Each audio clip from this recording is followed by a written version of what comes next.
dalam semangat untuk berkhidmat menuju cita-cita dan mulia, bagai cahaya dalam kegelapan, menyambut datangnya harapan. Partai Keadilan Sejahtera hadir untuk membela rakyat, menata ibu pertiwi, mencipta peradaban mulia.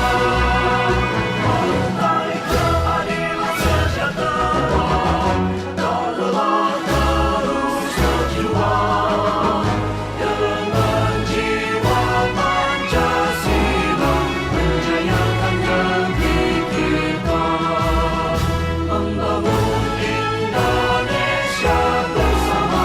Partai Keadilan Sejahtera.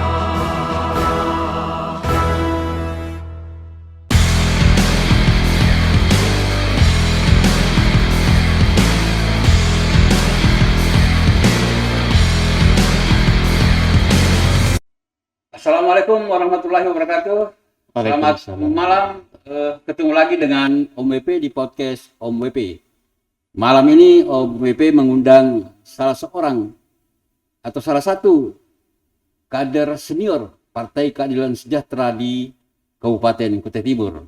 Beliau adalah Haji Ali Mahmudi, SIP. Assalamualaikum Ustaz. Waalaikumsalam warahmatullahi wabarakatuh. Iya, ketemu lagi kita. Alhamdulillah. Iya, saya sering sudah mengundang Ustaz Ali ke sini, apalagi kalau membicarakan PKS. Dan saya melihat bahwa di periodisasi PKS Kabupaten Kutai Timur kali ini memberikan warna baru. Kalau di dunia sastra dikatakan genre baru. Nah, kemudian saya membacanya atau mengamatinya bahwa ini ada keseriusan dari Partai PKS Kabupaten Kutai Timur untuk masuk dalam 3 besar pencapaian di legislatif Kabupaten Kutai Timur. Mudah-mudahan saya tidak salah. Nah, untuk membicarakan itu saya akan mendiskusikan dengan Ustaz Ali Mahmudi. Saya kadang sempet kalau ngomong apakah Haji Ali Mahmudi, tapi ya biasalah. Baik, Pak Haji atau Ustaz Ali, kemarin itu tanggal 2 Juli itu cukup luar biasa ramainya di Polder Sangatta. Saya hanya mengamati dari beberapa media sosial yang menampilkan acara itu. Hanya saya memang Om WP tidak diundang. Mungkin Haji Ali Mahmudi bisa menceritakan apa latar belakang sehingga muncul gagasan untuk meluncing PKS ini menyapa kepada masyarakat Kutai Timur, khususnya masyarakat Sangatta. Sebelumnya saya ingin menyampaikan dan menyapa seluruh pemirsa podcast Om WP ini dengan ucapan Assalamualaikum warahmatullahi wabarakatuh.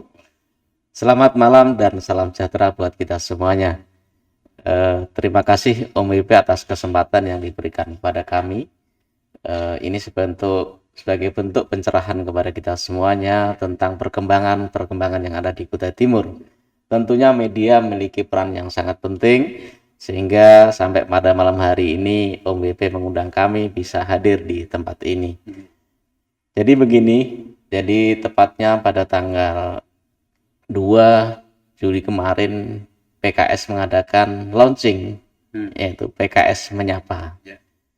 Adapun yang dimaksud dengan kegiatan tersebut sebenarnya adalah ini kita akan menghadapi tahun politik, yang mana tahun 2024 nanti ada sebuah pesta demokrasi, yaitu pemilihan legislatif ya secara serentak di seluruh Indonesia dan pemilihan presiden.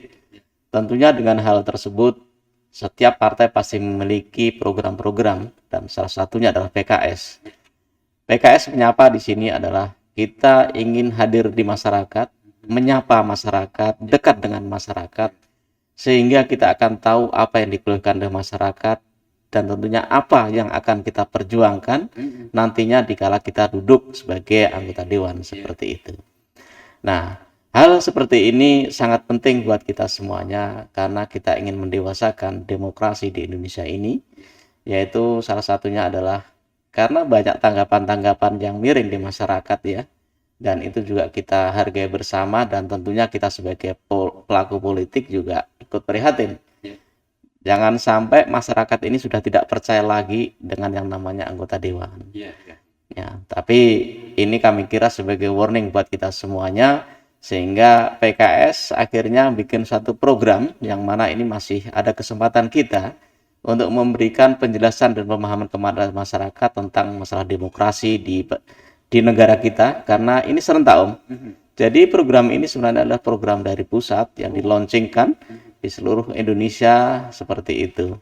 Dan di Kutim salah satunya tentunya harus melaksanakan program itu, karena program itu adalah sebagai produk daripada program kerja secara nasional yang telah kita sepakati bersama untuk bagaimana PKS bisa menyongsong kemenangan 2024. Oh, jadi ini program dari pusat ya? Betul, seperti Saya itu. pikir kemarin ini program dari PKS Kutim saja.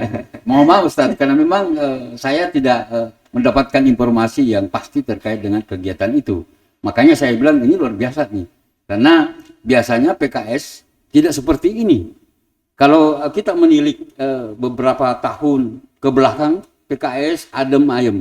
Tetapi ada satu hal yang membuat saya kagum kepada PKS itu. Walaupun sering minoritas di DPRD Kabupaten Kutai Timur, akan tetapi Partai Keadilan Sejahtera selalu berhasil menempatkan kader terbaiknya sebagai pemimpin di Kabupaten Kutai Timur ini. Katakanlah seperti Ustaz Haji Ardiansah Sulaiman. Sejak awal ketika pemilu dipilih secara langsung oleh rakyat, Haji Ardiansah Sulaiman itu berpasangan dengan Pak Mahyudin. Pak Mahyudin Bupati, beliau wakil. Nah, kemudian belum berhasil. Kemudian di pemilu selanjutnya Pak Haji Ardiansah Sulaiman berpasangan dengan Pak Isran. Pak Isran Bupati, Pak Haji Ardiansah Sulaiman wakil Bupati, dan berhasil menang. Kemudian di periode kedua lagi-lagi pasangan Pak Isran Nur berpasangan dengan Ardiansah Sulaiman lagi menang. Nah, kemudian di periode selanjutnya Ardiansah Sulaiman berpasangan dengan Alfian Aswad dan kalah oleh Ismu KB. Nah, selanjutnya lagi-lagi Pak Ardiansah Sulaiman masuk ke dunia pemilihan Bupati Kabupaten Jawa Timur. Saat itu berpasangan dengan Kasmi Bulan, lagi-lagi menang. Nah, dalam sejarahnya itu ada 25 tahun perguliran politik di Kabupaten Kutai Timur ini, Pak Haji Ardiansah Sulaiman sudah 5 kali ikut di dalam pertarungan politik pemenangan calon bupati dan wakil bupati dan di Kabupaten Kutai Timur, dan beliau memenangkan 3 kali pertarungan. Nah, kemarin saya lihat ini juga adalah bukan hanya persiapan sebagai memperkenalkan para caleg PKS di Kabupaten Kutai Timur dengan acara launching ini, tetapi juga persiapan menyambut pemilihan bupati sebenarnya di tahun 2024, karena jaraknya tidak terlalu jauh. Nah, apakah kira-kira begitu sesuai dengan penglihatan atau pengamatan saya, Ustaz Ali? Jadi mau nggak mau harus seperti itu. Iya. Jadi walaupun sebenarnya adalah itu suatu konteks yang berbeda ya, antara pileg dengan pilkada. Tapi itu juga nggak bisa suatu yang dipisahkan begitu saja, karena bagaimanapun sistem pemilu kada memiliki aturan, proses, dan mekanisme tersendiri yang kita bisa simak bersama bahwasanya untuk bisa maju sebagai calon bupati ataupun wali kota ataupun gubernur dan presiden itu harus memiliki persyaratan 20% dukungan daripada kursi yang ada di parlemen. Nah, ini kami kira juga sangat penting, sehingga ya kalau OBP mungkin mengatakan seperti itu, ini kan kata OBP ya, nggak ada salahnya juga gitu kan. Nggak ada salahnya. Nggak. Itu seperti itu. Tapi bagi kami yang jelas adalah kami akan concern terhadap pemenangan pileg di Februari 2024 dan presiden tentunya, karena itu akan ada pemilihan yang secara serentak seperti itu. Nah, kemudian kan tadi disebut bahwa untuk mengusung bupati, wakil bupati syaratnya itu 20% dari parlemen. Artinya bahwa kalau di Kabupaten Kutai Timur ada 40 anggota DPRD atau 40 kursi, berarti PKS harus merebut 8 kursi. Ya, seperti itu. Sesuai nomornya PKS. Oh, sesuai nomornya PKS. 8. Nomor 8. Siap. Ya, luar biasa. Dan memang banyak kawan-kawan yang menyatakan bahwa memang untuk periodisasi kali ini PKS tidak main-main. Itu dilihat dari struktur caleg yang ada di PKS, baik di dapil 1, dapil 2, dapil 3, dapil 4, sampai ke dapil 5. Nah, tentu saja pertarungan di lapangan itu syarat dengan permainan-permainan yang hanya bisa dimainkan oleh para caleg sendiri. Dan saya pikir Partai Keadilan Sejahtera Kabupaten Kutai Timur tidak akan seperti biasa-biasanya menghadapi pileg ini. Jadi begini Om, Ya. sejarah itu penting dan itu juga perlu dimengerti oleh anak-anak bangsa kita. Ya, gitu ya. kan. Jadi 4 itu suatu hal yang penting dan punya sejarah buat PKS. Ya. Di tahun 2004, PKS mengalami lonjakan yang luar biasa Ya. secara nasional. Yang awalnya 99 yang mana itu pada waktu itu hasilnya cuma sekitar 2%, Ya. tapi 2004 mengalami lonjakan yang biasa sampai 6% seperti itu. Momen 2024 ini Ya. itu sesuatu yang nggak ingin kami tinggalkan. Kami ingin menyongsong Ya, ya. kemenangan-kemenangan tersebut akan terulang kembali di negara kita dan lebih khusus lagi adalah di Kutai Timur. Nah, Dan pernah juga beberapa pertemuan kita yang lalu Om ya, kita singgung sedikit ya. Bahwasanya PKS ini di Kutai Timur juga pernah masuk unsur pimpinan. ya, ya, ya. Artinya ada kejayaan di sana. Ya. Nah, pada waktu itu tahun 2004. 2024 inilah insya Allah PKS di Kutai Timur juga akan mengalami kejayaan seperti itu. Luar biasa optimismenya ya. Ya. Memang karena dari diskusi-diskusi yang Om lakukan di lapangan itu bertanya kepada tokoh-tokoh masyarakat ataupun tokoh politik itu memberikan sebuah bayangan bahwa PKS Kabupaten Kutai Timur itu akan masuk dalam 3 besar. Jadi saya bilang apa yang dikatakan oleh Anda itu tidak tertutup kemungkinan tidak terjadi karena kita lihat yang seperti saya katakan tadi bahwa PKS kali ini tidak main-main, apalagi dalam sejarahnya ya walaupun pernah bagian dari unsur pimpinan di DPRD Kabupaten Kutai Timur, tetapi tetap kursinya belum signifikan, ya kan? Nah itu juga harus diakui oleh PKS. Nah, mungkin belajar dari sejarah ini, kemudian belajar dari bagaimana rumitnya ketika kader PKS ingin dimajukan sebagai kandidat calon bupati, akan setengah mati juga melirik kiri kanan partai-partai politik yang akan diajak untuk berkoalisi. Dan tentu saja ongkos politiknya besar. Nah, kalau saya amati, sepertinya PKS ingin ongkos politik itu dibendung untuk pemilihan bupati, tetapi ongkos politik itu betul-betul digenjot di pemilihan legislatif ini. Jadi begini Om, jadi saya setuju juga dari apa yang Om sampaikan tadi dan kami kira suara warung kopi ini juga perlu kita dengarkan juga. Ya, jadi dengan perjalanannya PKS ya kan, kalau tahun 2004 mengalami kejayaan, terus 2009, 14 sampai 19 kok kenapa terjadi hal yang demikian? Gitu. Walaupun alhamdulillah kita syukuri di hadapan Allah Subhanahu wa taala, Tuhan yang Maha Kuasa, bahwasanya dengan 2 kursi kita bisa menundukkan kader terbaik kita menjadi unsur pimpinan, yaitu sebagai wakil bupati dan bupati itu seperti itu. Itu patut saya syukuri di hadapan Allah dan kami PKS bersyukur itu semuanya.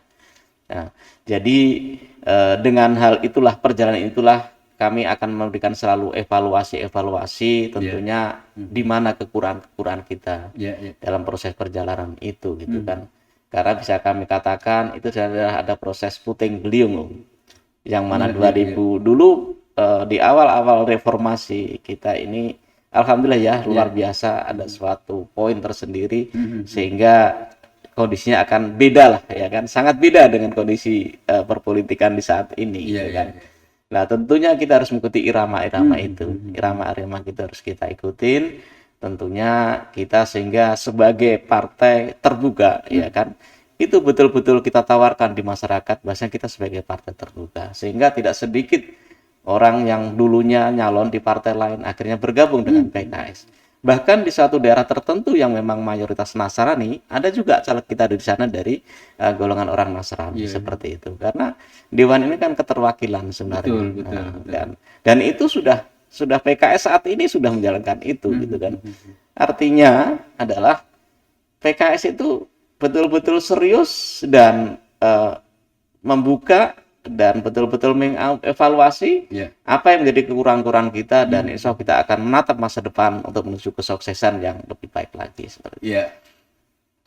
Banyak orang sukses atau organisasi sukses itu diakibatkan oleh evaluasi yang dilakukannya, dan orang yang sering gagal karena terlalu euforia dengan keberadaan dirinya tanpa mengevaluasi apa-apa yang telah dilakukan dan seharusnya dilakukan, bukan saja di politik kita di Kabupaten Kutai Timur, akan tetapi juga di politik nasional. Saya membacanya begitu.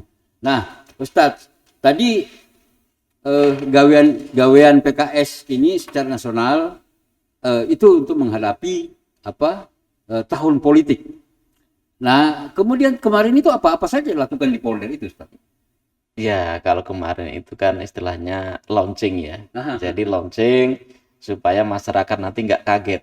Jadi kala ada kader-kader PKS yang terjun di masyarakat, mencoba mendengarkan ya kan aspirasi dari masyarakat. Terus kemudian keduanya adalah kita akan menanya masyarakat, mengedukasi masyarakat tentang demokrasi ini. Kalau memang bisa kita jawab, akan kita jawab seperti itu, karena itu sebuah pertanyaan. Terus kemudian yang berikutnya adalah tentunya momen itu juga sesuatu yang sangat penting ya, dan itu yang harus kita ambil ya kan. Ya mungkin PKS juga inginlah berbagi di masyarakat itu. Di awal kegiatan menyapa ini kita awali dengan berbagi dulu. Luar biasa. Sehingga kami dari para caleg dan sebagainya mengumpulkan patungan untuk bisa memberikan hadiah kepada masyarakat. Wah, walaupun banyaklah kemarin seperti itu ya, dan karena semangatnya dan bahkan ada orang-orang yang senantiasa rela mereka untuk memberikan sesuatu itu. Apa yang dia punya minyak, dibawa ke sana minyak. Dia punya ya pokoknya apa aja yang bisa di sana itu, karena ada antusias tersendiri di masyarakat bahwasanya seolah-olah ingin memenangkan PKS ya kan, nggak tahu seperti itu. Jadi kemarin itu sesungguhnya launching menyapa masyarakat itu selain mendekatkan diri kepada masyarakat, khususnya masyarakat pemilih yang ada di Kota Sangatta, tentu ini akan melebar kemana-mana, 18 kecamatan. Itu sudah pasti itu, saya yakin itu, bahwa memang kalau gerakan PKS, apa yang diperintahkan di pusat itu selalu sami'na wa ta'na di bawah. Nah, apakah gerakan ini akan dibangun juga di beberapa kecamatan di Kabupaten Kutai Timur?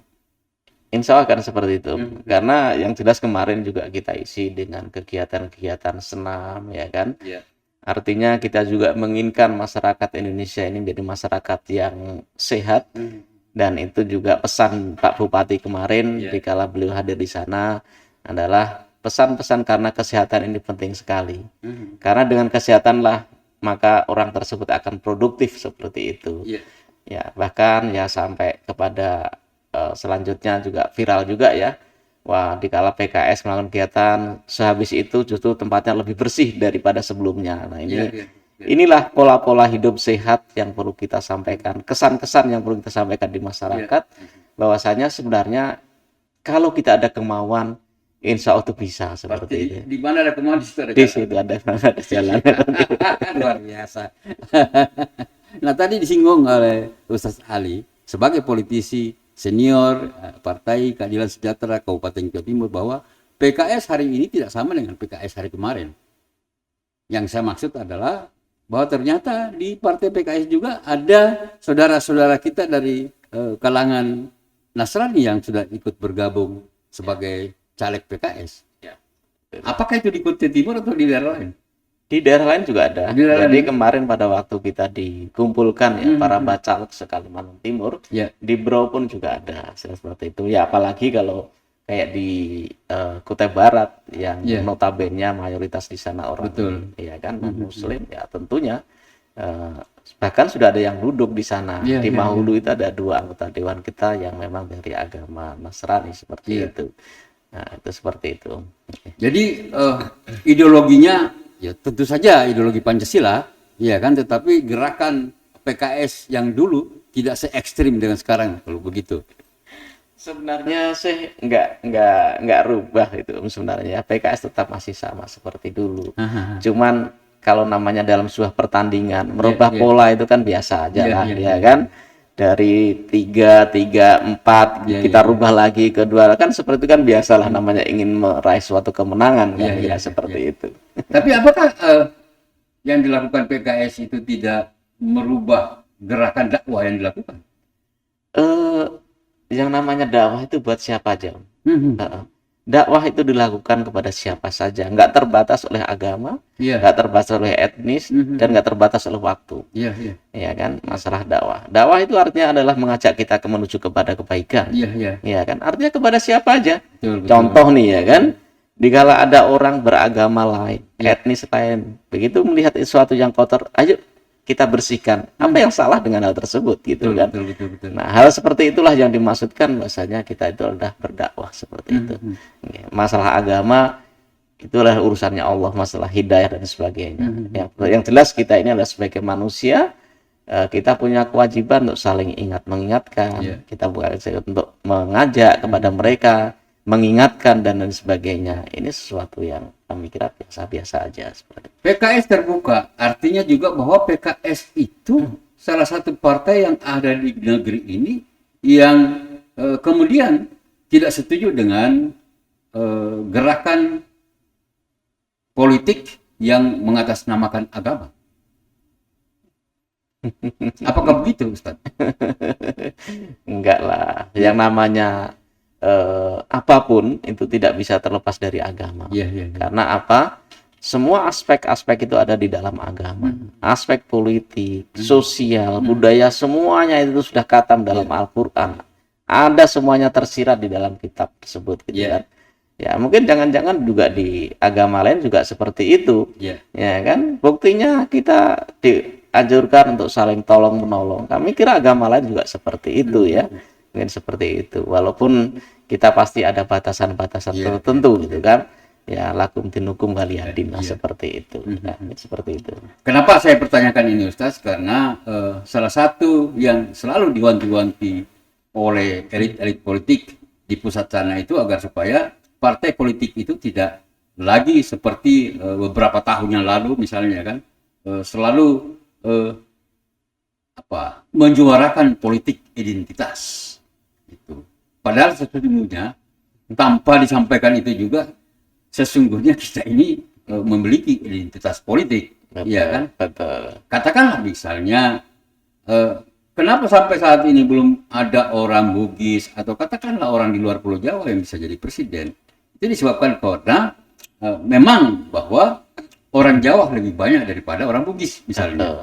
Nah, yang luar biasa dan lucunya orang-orang yang selalu menyuarakan jangan kalian berpolitik identitas, tetapi calon-calon presiden yang di belakangnya menyuarakan itu juga setiap mau mendekati pilpres juga pesantren-pesantren. Maksudnya apa gitu? Iya kan? Iya, betul. Nah, akhirnya kita juga ambigu. Nah, kalau ini tidak dicermati, akhirnya nanti digiring seperti PKS misalnya, selalu digiring bahwa itu partai identitas. Nah, malam ini kan terjawab bahwa partai PKS atau Partai Keadilan Sejahtera bukan partai identitas. Itu yang maksud saya. Iya. Jadi apa yang dilakukan PKS sampai dengan saat ini adalah bisa menjawab apa yang mungkin selama ini menjadi sebuah bahan pertanyaan di masyarakat gitu kan. Iya. Iya, dan kami juga ingin menunjukkan itu, Iya. ya kan? Kita ingin menunjukkan itu, padahal jelas sebenarnya adalah finish ya. Kita ini adalah sebuah institusi yang resmi di negara kita ini, yang namanya PKS, sebuah partai, ya kan? Iya. Itu kan sudah jelas secara legalitas. Tapi biasalah, Ya. namanya pertandingan itu, Iya, iya, ya iya, kan? tackling itu nggak boleh sebenarnya dalam aturan gitu, tapi tetap dilakukan oleh pemain bola, Iya, gitu iya, kan, iya, iya. tetap aja dilakukan gitu kan, tapi kan ada wasitnya, Iya, iya. ya kan, nah itu seperti itu. Yang penting wasit juga ini jangan memihak, ya kan? Yang paling penting sebenarnya karena demokrasi kita ini hancur ketika sebenarnya wasit di dalam politik itu ikut cawe-cawe gitu. Nah ini masa cawe-cawe. Nah ya saya selalu teringat kata cawe-cawe itu karena presiden kita yang sendiri ngomong begitu kan, saya cawe-cawe gitu di tahun 2024. Gitu. Nanti itu kita bisa diskusikan di tempat yang lain aja. Nah, oke, Tat. Kita beralih ke PKSBT. Tadi intermezzo sebenarnya. Ingin menyampaikan ke masyarakat bahwa PKS hari ini tidak sama dengan PKS sebelum-sebelumnya. Walaupun sebenarnya PKS hari ini dalam hal politik tidak pernah membedakan antara siapa identitasmu. Dan sekarang atau beberapa pemilu terakhir ini di daerah-daerah lain juga banyak kalangan di luar agama Islam yang sudah menjadi anggota DPRD dari PKS. Kita mengharapkan juga di Kabupaten Jawa Timur ada dari misalnya kalangan Nasrani atau Hindu yang ikut bergabung di PKS dan terpilih menjadi anggota DPRD. Nah, agar supaya warna demokrasi kita ini betul-betul terwujud, tidak hanya sekedar slogan-slogan semata. Kemudian tadi disinggung 8 kursi. Dan beberapa kali memang Ustadz Ali kalau saya undang di meja ini selalu yakin dan optimis bahwa PKS Kabupaten Jawa Timur itu bisa meraih 8 kursi. Nah, kalau 8 kursi kan artinya perahu ini sudah aman dan terkendali. Nah, seperti itu. Tidak perlu lagi minta perahu lain, ya kan? Tetap aja. Oh, tetap aja. Terbuka untuk perahu yang lain. Nah, kemudian Ustadz Ali, menurut pandangan Ustadz Ali, caleg-caleg yang saya pantau atau saya amati juga ini, apakah begitu yakinnya partai PKS PT Timur ini bisa 8 kursi? Maksudnya dari kalangan PKS? Iya. Mereka optimis. Karena apa? Oleh partai diberikan hak yang sama, kesempatan yang sama, dan semuanya punya potensi yang sama. Iya. Ya kan? Semua punya potensi untuk jadi, untuk duduk dalam kursi tersebut, gitu kan. Sehingga dalam gerakan-gerakannya ya semangatlah kami kira kayak gitu di masyarakat, di komunitas dan lain sebagainya, ya kan, dan sudah bergerak semuanya, ya kan, tinggal mempoles saja, artinya seperti itu. Karena rata-rata mereka juga sudah punya basic masa tersendiri, dan mereka juga sudah ada yang sudah pernah bertanding seperti itu kan. Nah, ini kami kira 8 kursi ini kami sangat optimis dengan hal tersebut seperti itu. Tanggal berapa kemarin PKS daftar KPU itu? Tanggal 8. Tanggal 8? Okay. Bulan 6. Bulan 6? Okay. 2023. Iya. Saya baca juga itu Ustaz di grup-grup PKS. Oh, ternyata PKS suka mistik juga tuh. Mistik angka maksud saya.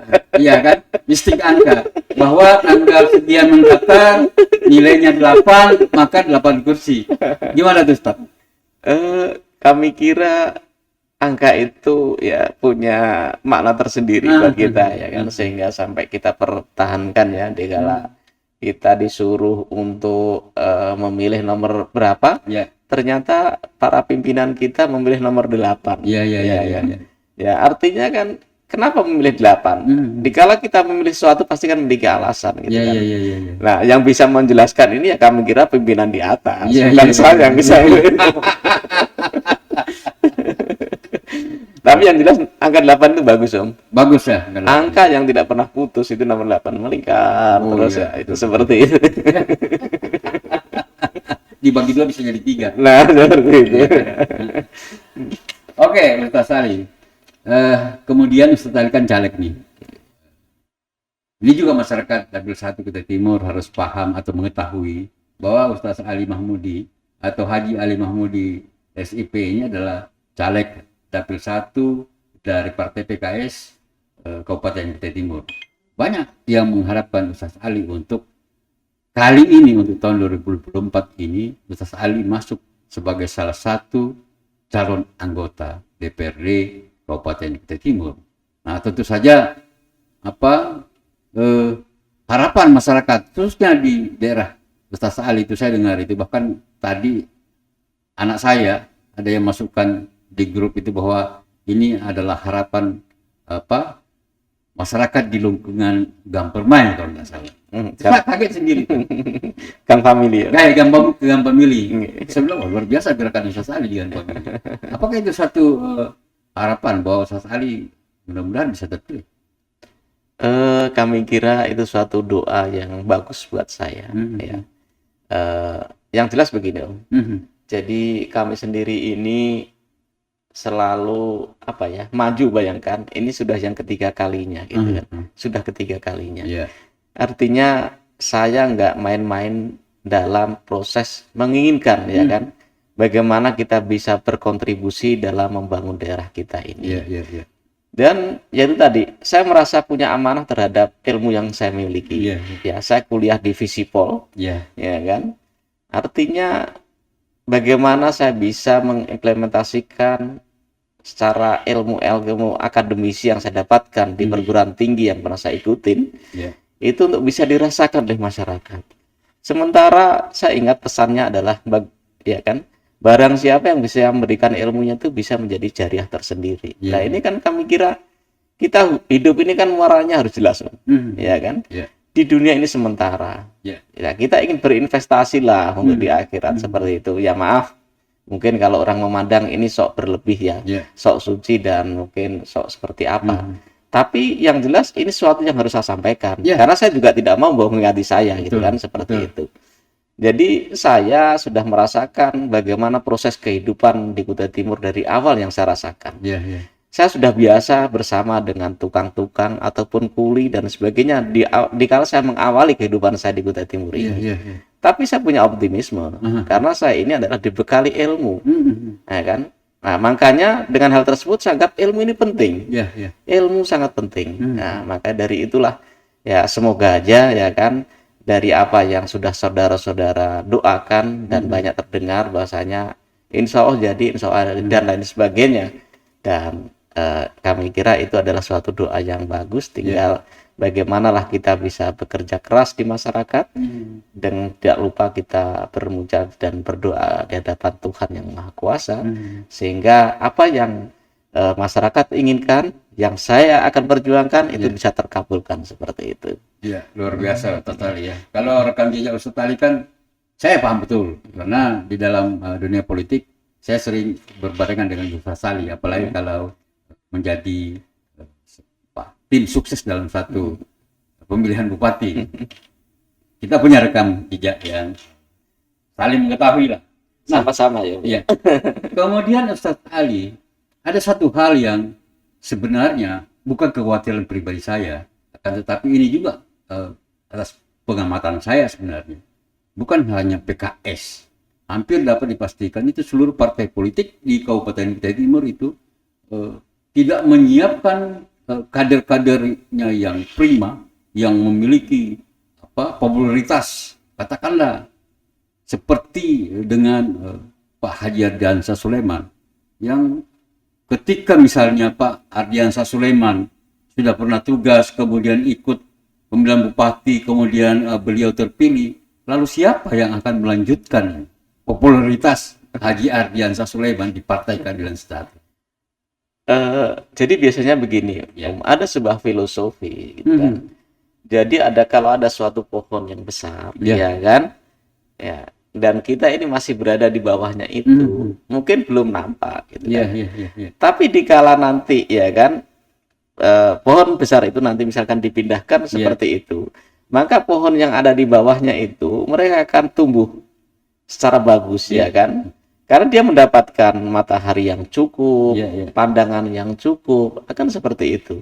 Insya Allah adalah, dan kami kira PKS sendiri juga mempersiapkan ya kader-kadernya untuk bagaimana setelah nanti setelah Pak Ardiansah ya kan, mungkin akan masuk ke jenjang yang lebih tinggi kah atau kemana? Ya insya Allah kita akan mempersiapkan itu semuanya, dan ada, karena pola-pola pengkaderan yang ada di PKS kan selalu berjalan itu, Iya, iya. selalu ada gitu kan. Ya.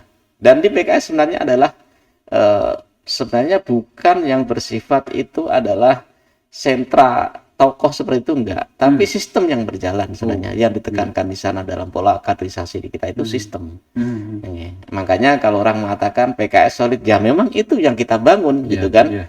Yang kita bangun adalah kebersamaan seperti itu. Walaupun memang itu ada suatu poin tersendiri, bonus tersendiri ya kepada salah seseorang yang memang sudah Allah kehendaki ya kan, sehingga bisa menjadi sebuah figur seperti itu. Dan perlu diingat juga sebenarnya Pak Ardiansah ini kan punya perjalanan yang panjang juga. Betul, seperti yang diceritakan tadi. Nggak langsung serta-merta memiliki popularitas yang seperti itu, ya kan.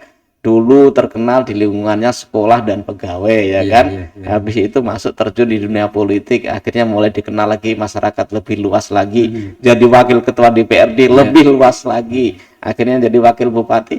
Ya, artinya berproses gitu kan.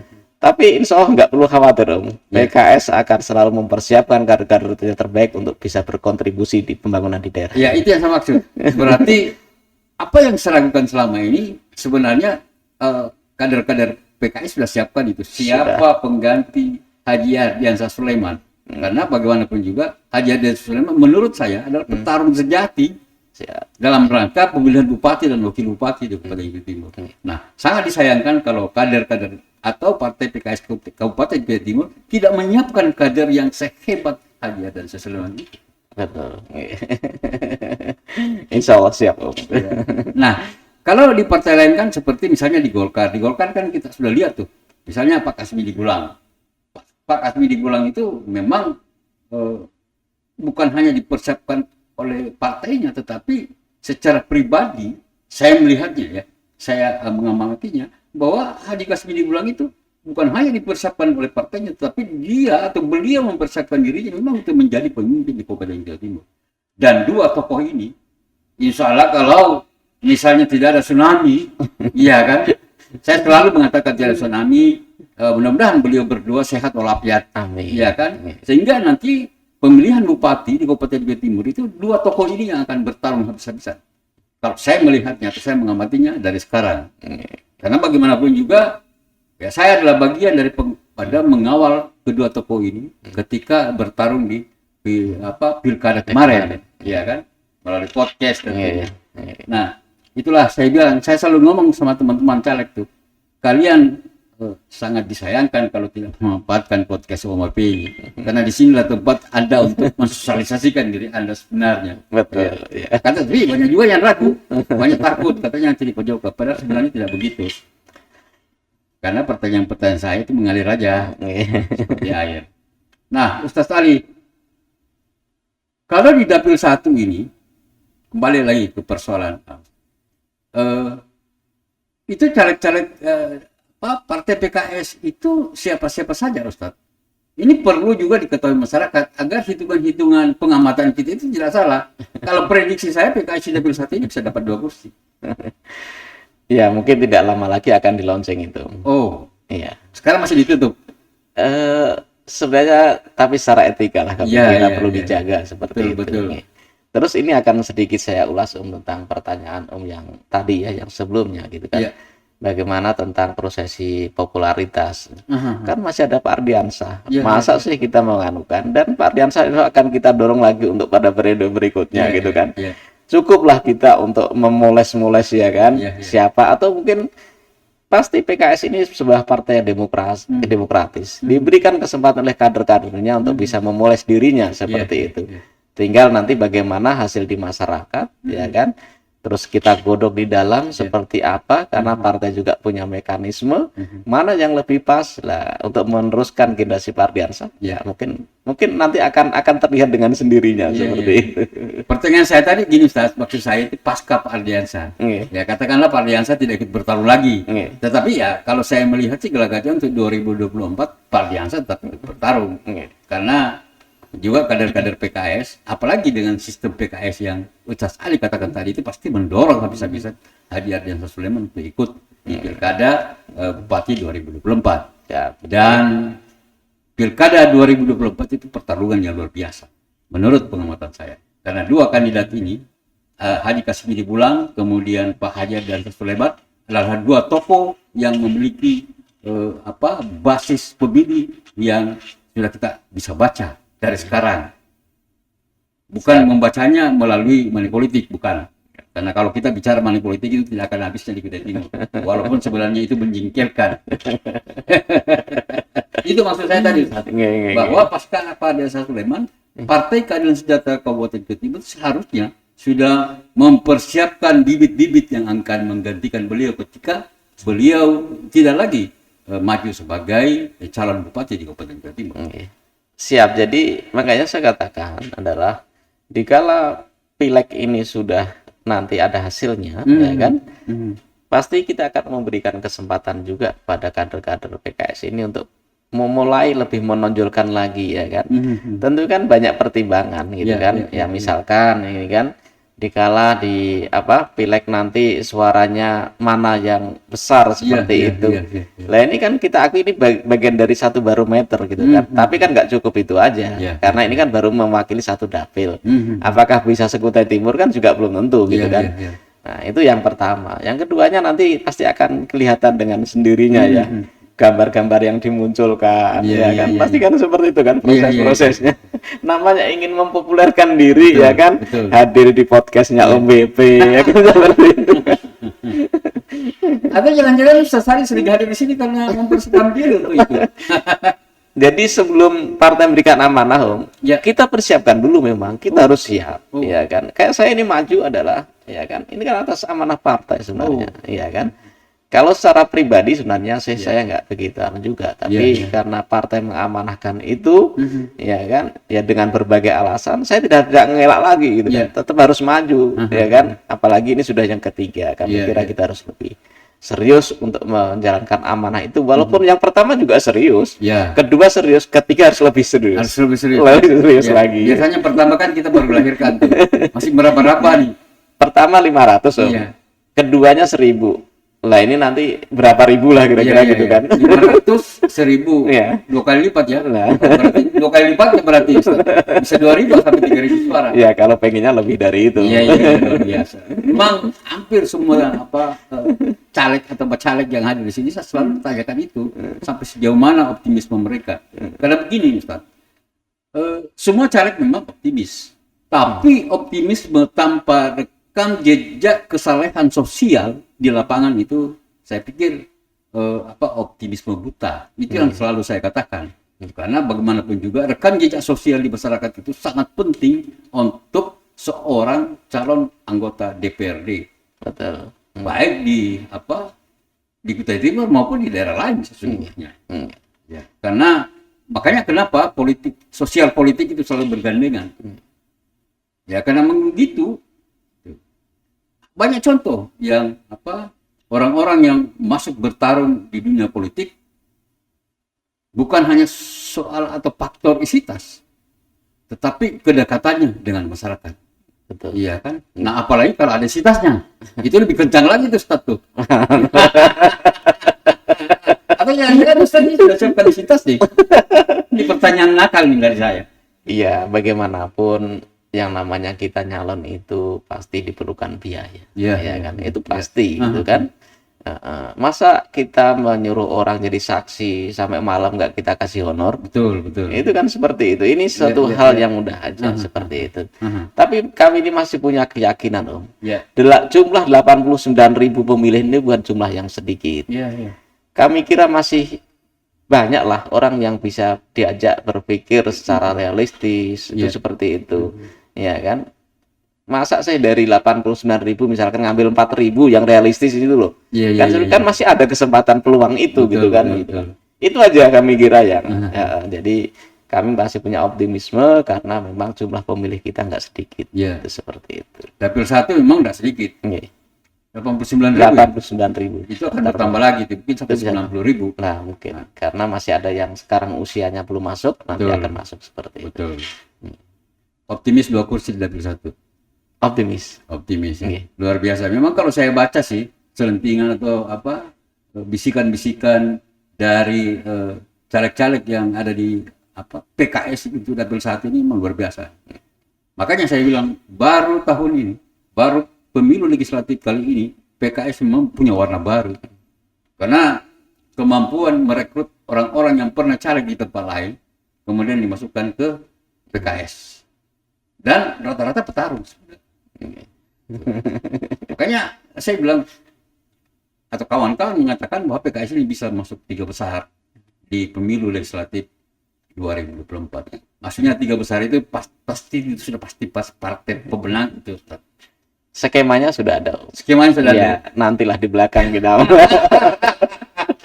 Luar biasa optimisme Ustaz Haji Ali Mahmudi malam ini. Kalau berbicara baru memang baru, Om. Ya. Dulu warnanya ingat gak, Om? Itu? Aha. Kuning, hitam, putih. Ya. Sekarang oranye warnanya. Oh, orange, ya. Iya, memang baru kita Oh, ini. iya. Semangat baru. Semangat baru PKS. Dengan warna yang baru. Iya, iya. Warna orange, Ya. kuning telur, punya daya Nah. energi yang luar biasa. Nah, kira-kira seperti itu. Ya, kemarin itu ada berapa ribu yang hadir waktu launching itu, Ustaz? Ya, mungkin yang jelas itu kita ketatin juga, ya kan. Dari sekitar 6.500 sampai 7.000 orang. Ya kan, seperti itu. Karena apa? Jadi di kala masuk final itu ekornya masih ketemu di situ gitu. Oh. Iya kan? Kita masuk finishnya itu kan lewat gang bersama itu. Iya, iya. Nah, ternyata yang paling ujung itu baru di gang bersama itu, seperti itu. Dan sesuai dengan jumlah kupon juga seperti itu. 6.000 sampai 6.500. 6.500 sampai 7.000. Sampai 7.000. Iya, nggih. Itu kalau di dapil 1, Ustaz. Partai PKS bisa mendapatkan 7.000 suara itu sudah 2 Belum. kursi lebih. Belum. Belum ya? Belum. 8.000 baru. Oh, 8.000. Iya. Selalu angka 8. 8.000 itu bisa 2,5 kursi itu, Ustaz. Luar biasa, Ustaz. Bersemangat betul. Oke, baik, Ustaz. Tadi sudah disampaikan terkait banyak hal sebenarnya.